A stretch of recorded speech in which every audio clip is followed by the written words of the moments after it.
Right, muri yeZimbabwe kusangana kwatikuita zvekare pano paHatirari 263. Pano pandokuzivisa news updates ezvinhu zviri kuitika munyika yedu yeZimbabwe. Munenzva bhazi raita accident. But risati raita accident, mubhazi muri kunzi mune munhu aita kunge ari kupenga kunge abudirwa. Aitaura kuti ndiri kuona rufu mubhazi munomu. But vanhu vakatadza kumunzwisisa vakati aiwa uyu ari kupenga uyu. Bhazi iri rakabheuka. Saka vadikani ndikumbura vachiona this video vane hama dzavo dzanzingakwira munenzva bhazi. Zvichataurawo zvakazara muererano nevidhio iriri. Kasikai kudzibata mofona chimbi monzwa kuti dziri safe here. Much love.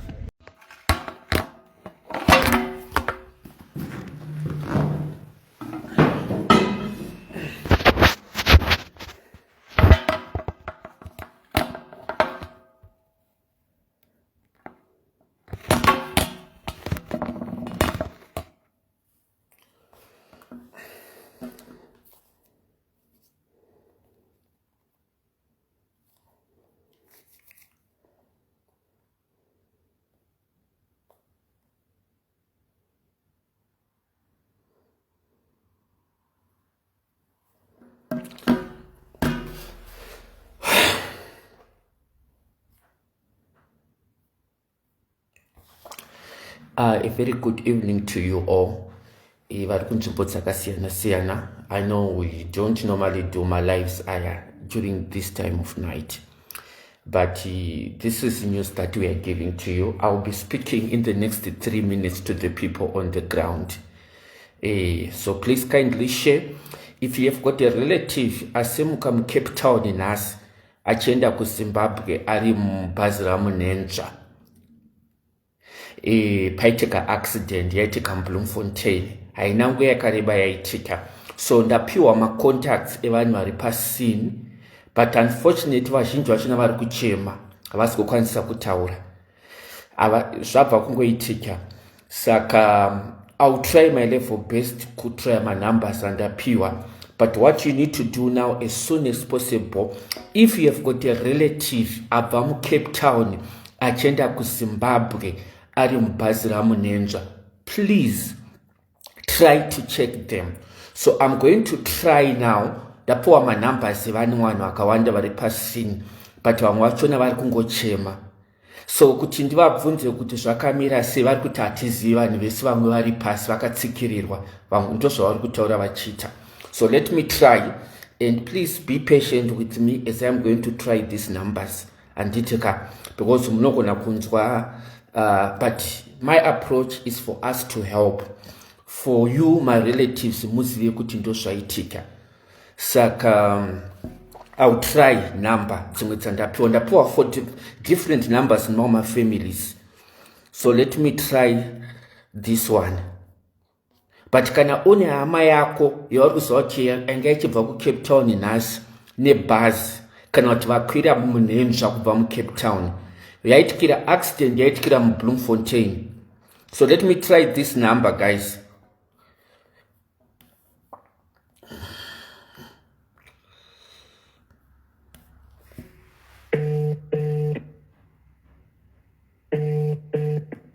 Hello?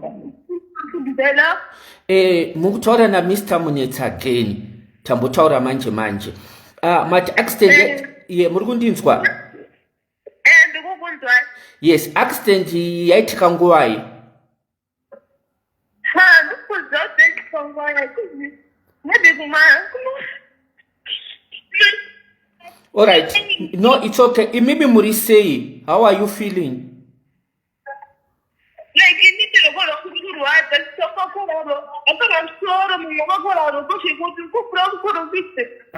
okay, saka ma ambulance auya here ipapo pamuri? No, hapana ambulance kana one. Sure. munokwanisa kunditumira location here because from my side I can phone. Undikwanise nedata. Sure. Oh, all right, it's okay. All right. Because tida kuziva kuti muri panzvimbo yakati so that I can phone, ndogona kufonera the nearest police station, but it's okay. All right. You know, handichazoti ndobatsira sei. Handi muri kunzwa zviri kunzi munhu ndikutaura naye ari kutochema ari kuti akwara, vamwanzi vamwe vakwara ruoko, vamwe vakwara musoro. Pandambotaura naye ati hanzi handingazivi kuti pane vakwara sei because vazhinji vakatsikirirwa.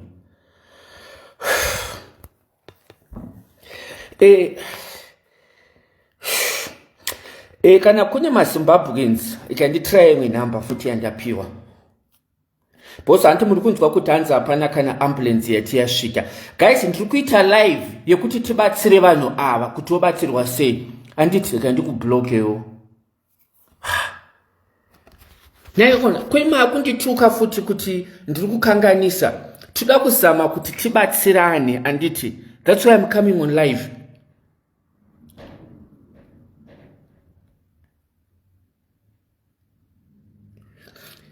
So, vari muBloemfontein handizive kuti munokwanisa kuenda the nearest police kana kuti toita sei, ndofona ndiri pano here, pari kunzi ambulance haisati dzasvika. I don't know how best we can help. Guys, I'm trying to read on the comment section. Accident yaitika pari kunzi hapasati pasvika ama-ambulance. And vati hanzi yaitikira muBloemfontein. So, let me try imwe number yandapiwa. Then we can phone. But vari kuBloemfontein maZimbabweans, I would advise you kuti kana muchikwanisa kufonera the nearest hospital. Ndapuwa futi imwe number. You can try ish.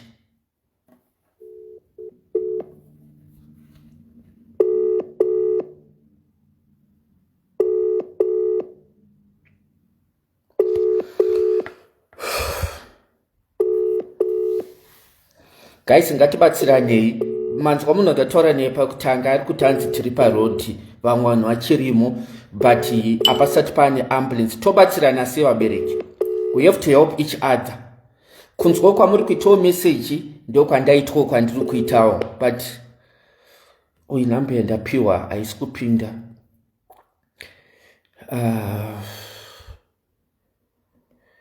Mitirairi nomoko. Let me try it no more call.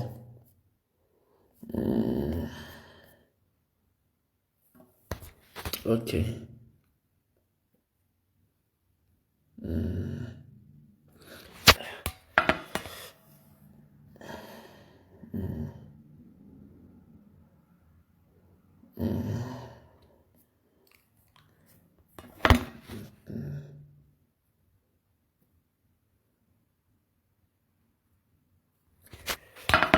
So what you can do, this kuti my number sesandru kupiwa ask it through and SCF yetu kuti munenzwa yaitika accident munonda kwanisa kutaura naye kuti ndingoramba ndichifona ndichimubvunza ende munhu ari in pain kuti zvakamira sei. I felt kuti accident hanzi yaitikira muBloemfontein yabva kuitika izvozvi.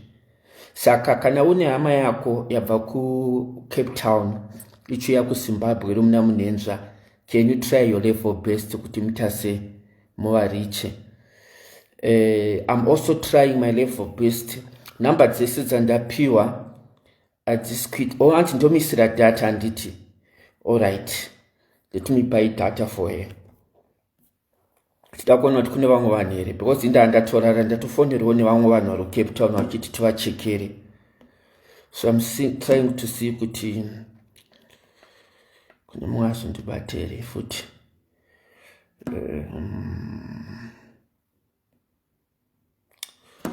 Okay.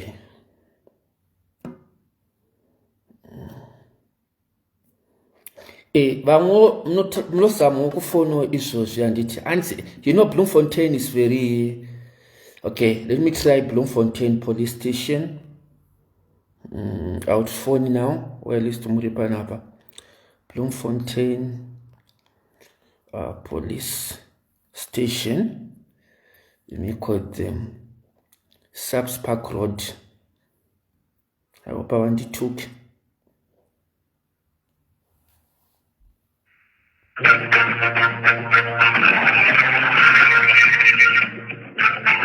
Press any two keys to set this song as your tone for 6 rand per month.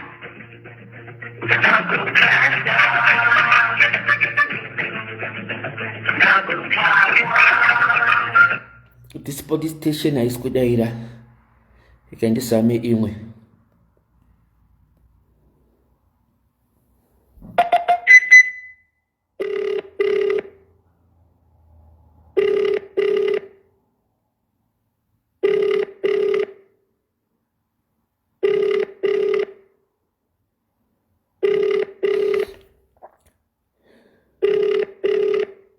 Okay, vada kutumira data kune musikana waya ane information ye number yake vari kuti tinogona kutenga data tomutumira inoti 083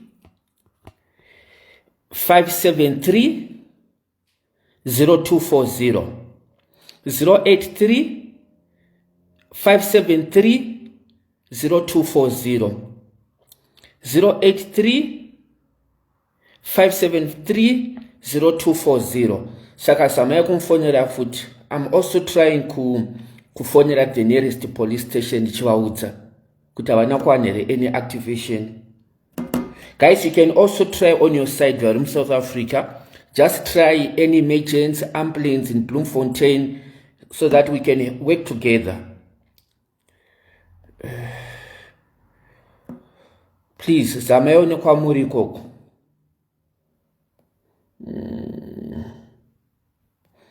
Andina number ya munenja office nini guys. Andina. I'm also getting stuck now.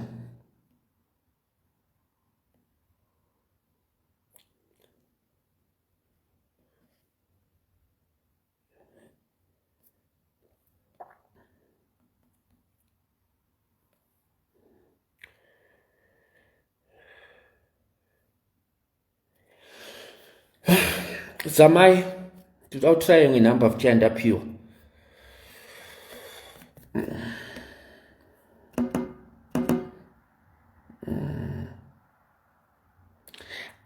Atisikuziva vari kunditumira messages kuti anziwe exactly.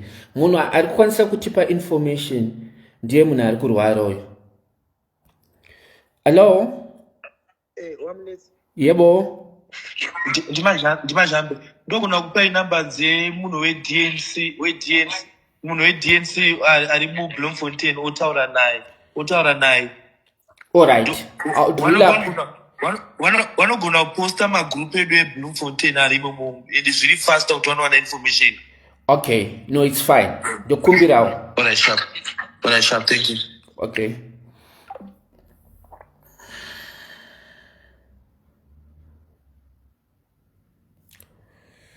Let me talk to this guy.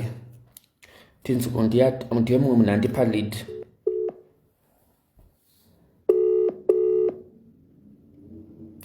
Mkoma.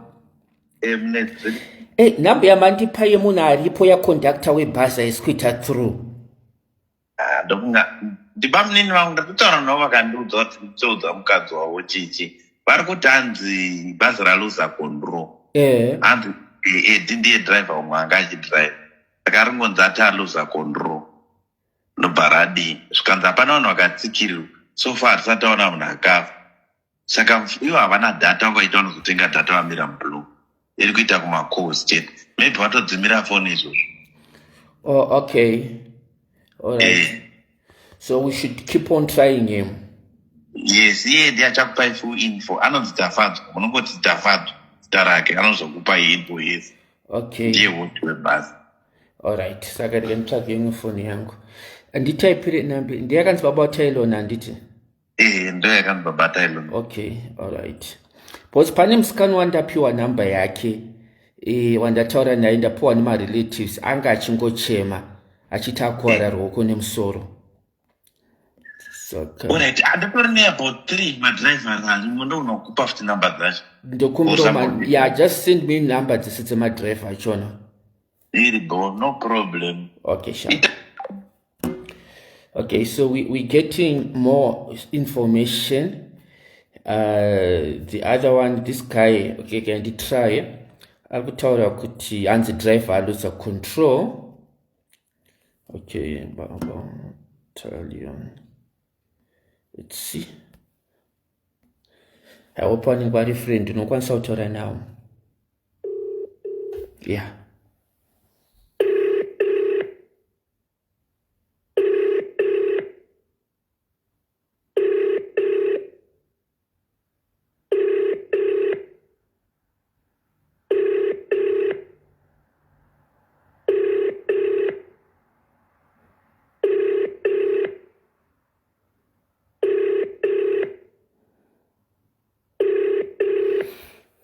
Okay, so this one is get through. Well, this guy I told you to me more numbers.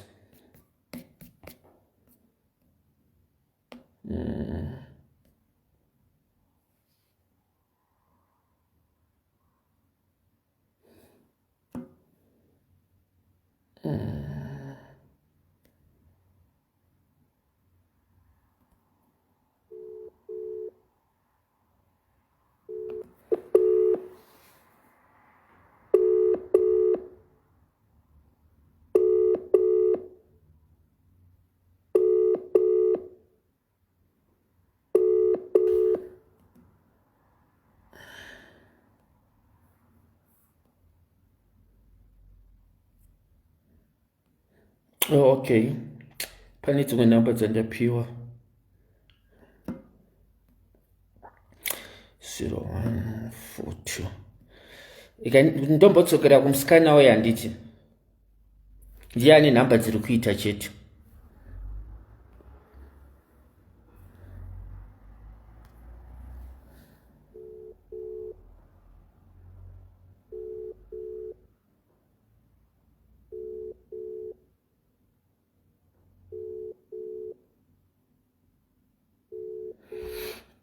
Nganifonere musikana wokutanga uyo anga achichema, but hey, sometimes it may sound that you let me try.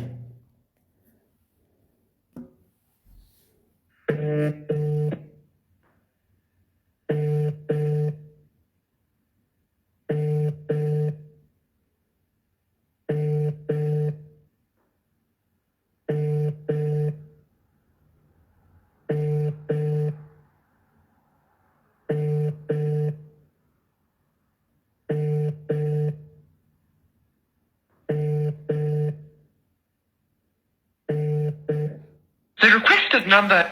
Musikana wayo achabata. Ndozama upi futi mumwe.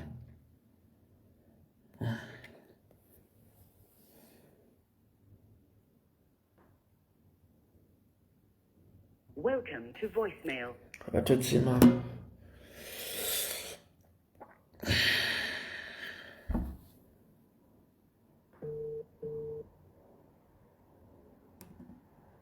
Hello?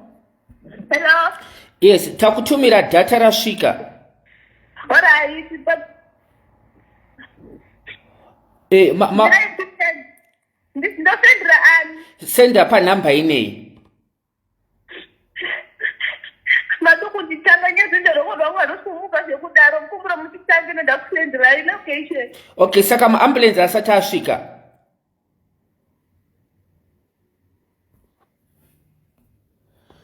Okay, let me send a message.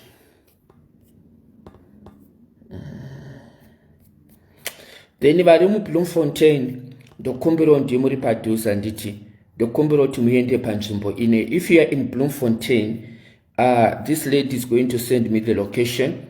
Ndokumbira kuti musvike panzvimbo. Vese vari muBloemfontein endai munosvika ata namba chinayi unoenda paWhatsApp futi 083 573 02402. 40.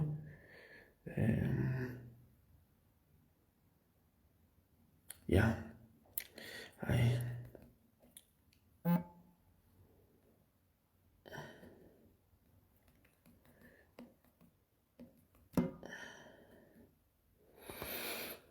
Yeah, guys, I will, but message yashinaina kudelivwa eta one tick. Are you sure pana mutengera data vantu mamuchongotaura?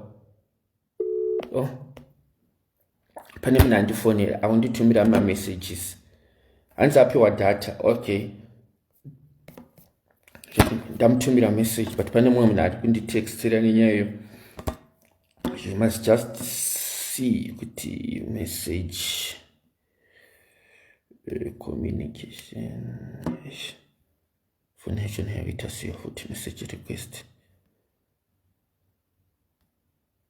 Okay, hanzi regai ndikupe hama yedriver tisu tine hama yaichitaurwa, saka ndapiwa namba dzadriver yandidzifone.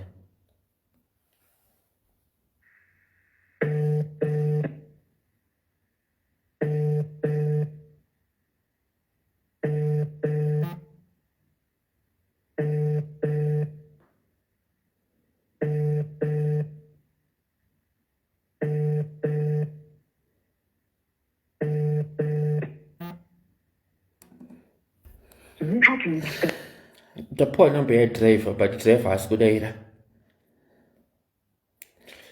Conductor ndambomuzama futi haasi kudaira.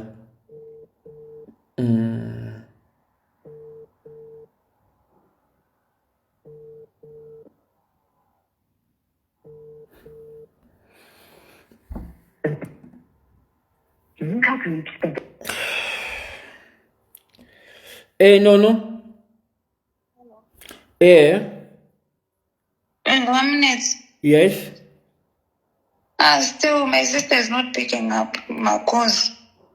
Hey, tirikusama kutsvaga nzvimbo yacho. But ndirikunzwa kuti hanzi uyo vana vakuvara vana vavo here, because wangooneka cheche kane 1 month. The other one is 3 years old. Handishonyatsonzwisisa. Pane wataura naye ari ipapo here?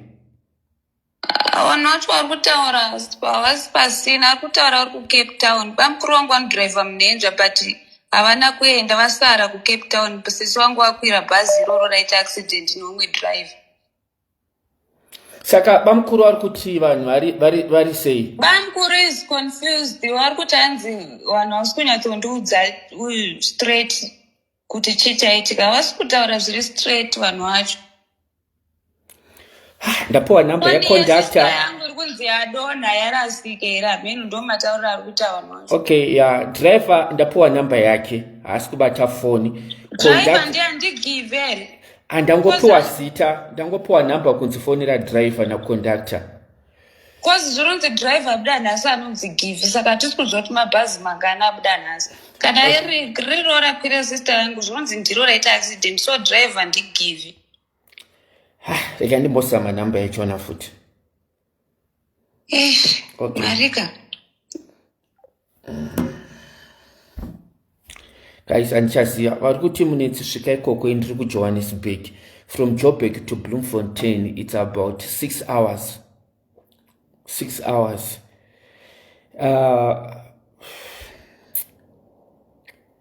Kandimbodzokorodza futi namba dzemusikana uyoyo. Guys, I'm very sorry, ndodzandava kutongoramba ndichizama. Zveshuwa vanhu vanogona kusabata mafoni because vari kuzama kubatsirana.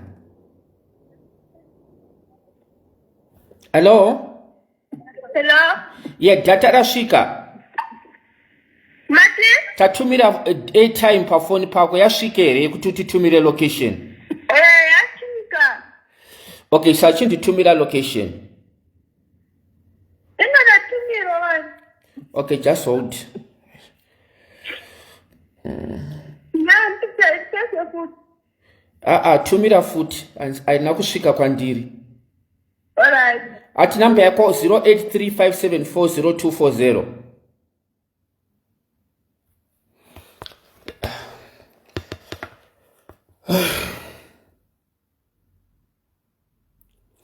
Ngatingozama guys, it's just a way kuti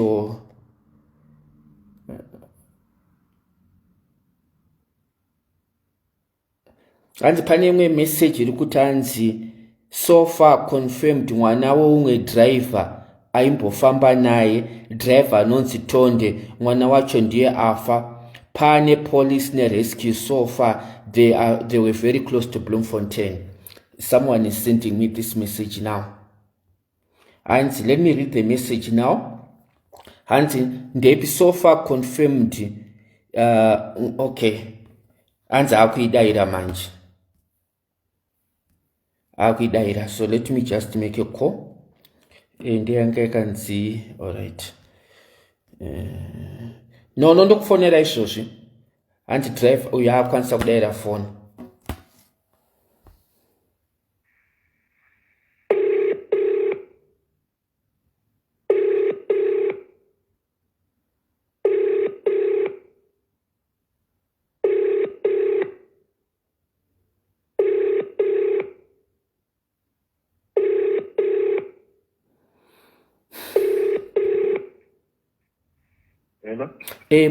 Baba Utelo makadi. Okay, muri kutaura naMr Munetsika. Ndanzwa kuti mawirwa nedambudziko. Yeah. Okay, saka muri pa accident scene izvozvi. Alright, makwanisa kubatsirwa here? Polisi yapo, maambulance apo here? Abasati pane ambulance pangori nepolice sofa. Okay, because tiri kuzama pane kuitika kwaitika accident pane vashaika. Yeah, kuti pane vamwe vachiti vakatotrepwa vasati vakwanisa kutirira vabuda. Saka polisi iri kuti ikuti hanzi mota dziri kusvika pane mai dzerescue dzinokwanisa kuti dzicheke tikwanise kuti vanhu vabuda. Alright, it's okay mukoma. Munokwanisa kunditumirawo location here pamuri panhamba inei? Foni yangu yapera ndingangopera data kuti nanyisika ndati pabluetooth nenapa ndotenga data kuti tatato padhuze nekuenda mubve paBloemfontein. Mama padhuze nekuenda pai? Nekuti Bloemfontein. Alright, no, okay. Okay mukoma. It's okay. Alright. Guys, munhu wandataura naye izvozvi ndiye munhu ari pa accident, ndiye conductor webhasi. Manzwa zvimatauro anga achita anzi polisi yasvika, but maambulance asati asvika, ende polisi iri kutaura kuti haikwanisi noti vati kune vachiri vakatsikirirwa izvozvi, saka vakamirira maambulance. Ndo mamirira zvakaita. So kana mune hama dzenyu dzakwira dati munenzva, tongonamata guys kuti vakwanise kukurumidza kubatsirwa. Yeah, ndio situation yatiri izvozvi. Ndione mwana wayo tanditumira location. Amukoma vataura kuti hanzi havakwanise, foni yavo yanga yapera data. Mwana wayo haasi kukwanisa guys. I can't continue asking kuti ramba uchinditumira location. Because yari kuti atumira, but maybe we should also understand the emotional state izvozvi. Kuti ndingoramba nchimuti tumira location, but zviri kunzi police yasvika. And kune vachiri vakatsekererwa handiti. So yeah, I think let me just speak to Nono.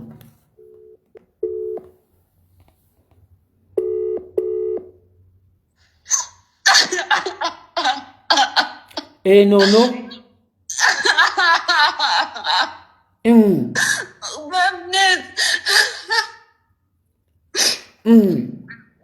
Driver matora anonzi Tonde mwana wamachasheka ndiye mwana wesister yangu. I'm very sorry. Sure. I'm very sorry, Nono. Very sorry. Sure.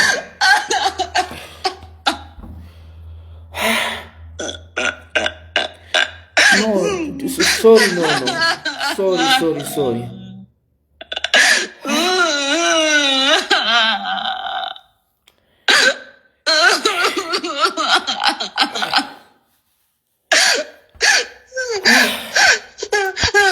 Saka unani zvokukumba naye Nono? Unani? Nditega. Sure.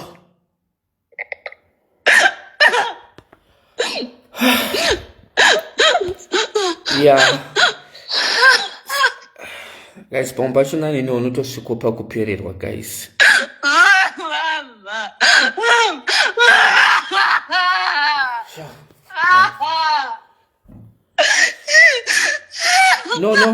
No. Chimira nikukufonera ndakutopedza live. Ndokufonera baby. Ndokufonera. Guys, zvimwe zvachina zvakatongooma guys. Unotongopererwa guys kuti unoziva kuti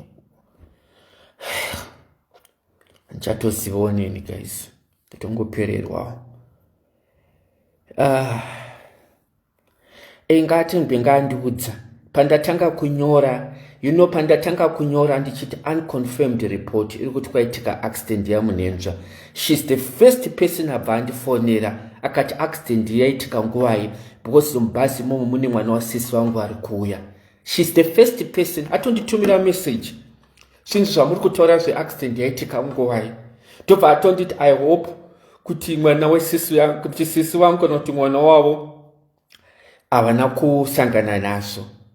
That's the first call. Ndangonyora atobva atonditumira message achitonditi wamunetsi accident yamuri kutaura iyoyoka ndina sisi vangu nemwana vabva kuCape Town nhasi. I hope kuti havana kusangana nenjodzi iyoyo. Little did we know kuti ndozvatoitika. My sister is in that bus Ramne. Why? Okay. Ndaona post yenyu pa Facebook. My sister is in that bus Ramne. I'm trying to call her. She's not picking up. Ane vana two apa asikutaura zviri kunzwisisika parikutaura zvemwana. I'm not okay. Mira ndiconfirm kuti chii chiri kuitika. Ndafonera murume wacho hasi kubatika.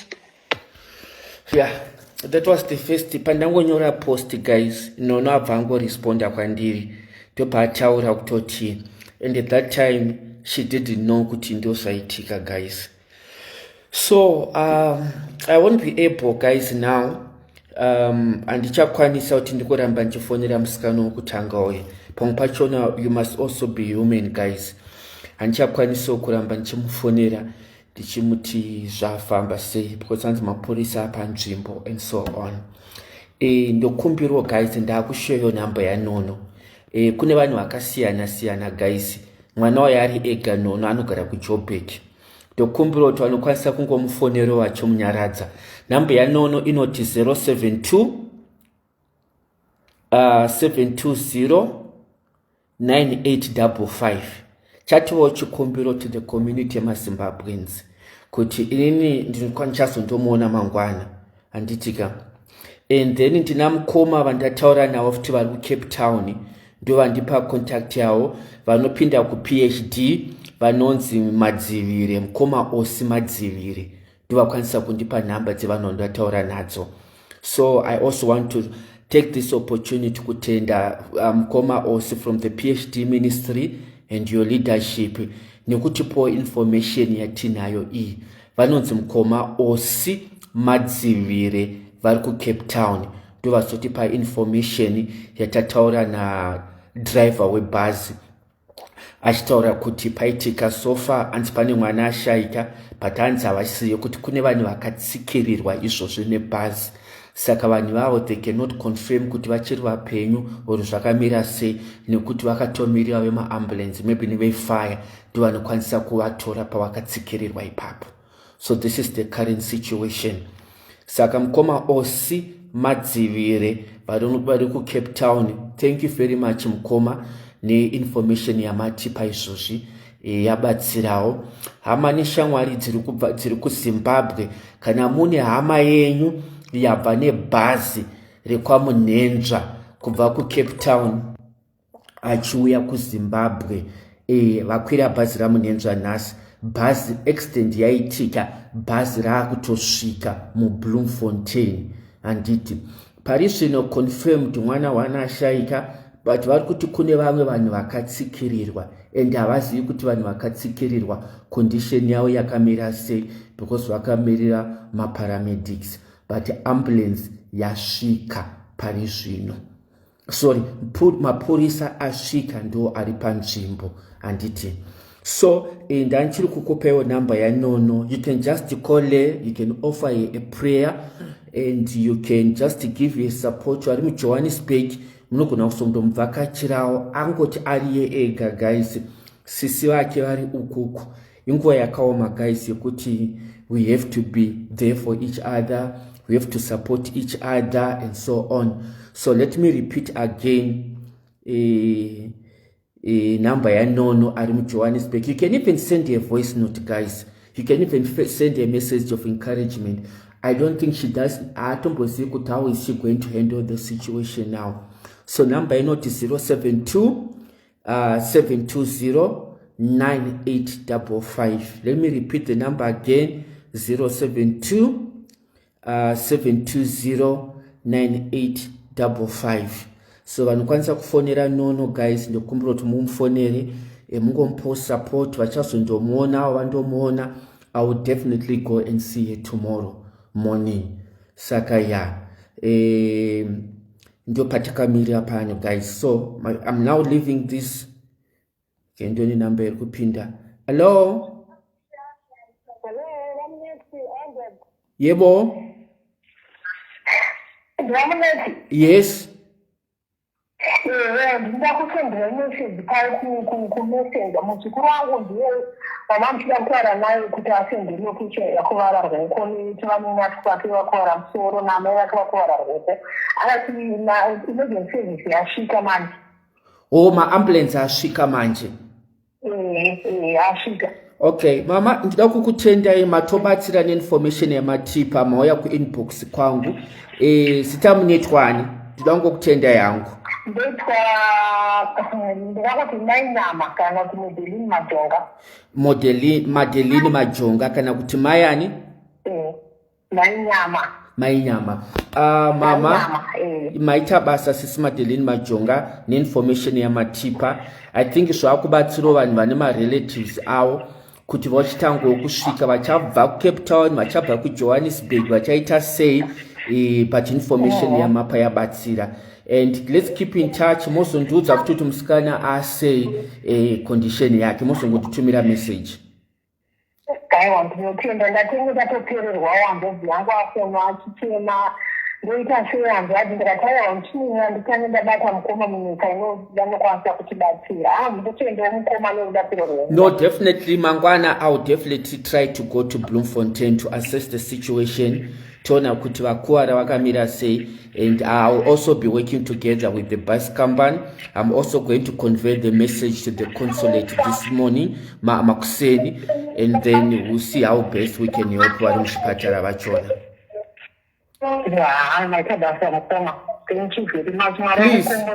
Please musazokanganwa kundipa ma-updates.